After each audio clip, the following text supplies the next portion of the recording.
So ఇప్పుడే మనం చూసుకున్నట్లయితే మరొక బ్రేకింగ్ న్యూస్ అనమాట. పొలాల వద్దకు ఆర్టీసీ బస్సులు కూలీల కోసం వినూత్న ఆలోచన.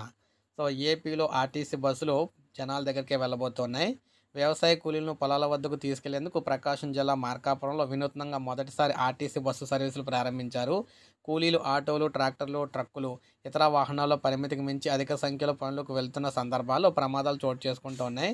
వీటిని అడ్డుకునేందుకు తాజా నిర్ణయం ప్రకారం మార్కాపురం డీఎస్పీ నాగరాజు, సీఎస్ సుబ్బారావు ఆధ్వర్యంలో కూలీలను మార్కాపురంలోని పలు ప్రాంతాల నుంచి పెద్దారవీడు, తర్లుపాడు, కంబం, దోర్నాల, అర్ధవీడు, బెస్తవారిపేట, కొనకమెట్ల మండలాలకు పంపించారు. సో ఈ విధంగా మనకి చూసుకున్నట్లయితే రాష్ట్రంలో ఎక్కడైతే ఇలాగ కూలీలందరూ కూడా పనులకు వెళ్తూ ఉంటారో అక్కడ వారందరికీ కూడా ప్రభుత్వం ఆర్టీసీ బస్సులు పెట్టి ఇలా అయితే పంపిస్తే మొత్తం రాష్ట్రంలోని ముఖ్యంగా ప్రమాదాలు అయితే తగ్గే అవకాశం అయితే ఉందని చెప్తున్నారన్నమాట. సో ఈ విధంగా వినూత్న కార్యక్రమానికి శ్రీకారం చుట్టడం జరిగింది ఏపీలోని. సో ఇది మనకు అప్డేట్. ఒక లైక్ చేయండి, సబ్స్క్రైబ్ చేసుకొని మన ఛానల్ సబ్స్క్రైబ్ చేసుకొని ఫాలో అవుతానండి.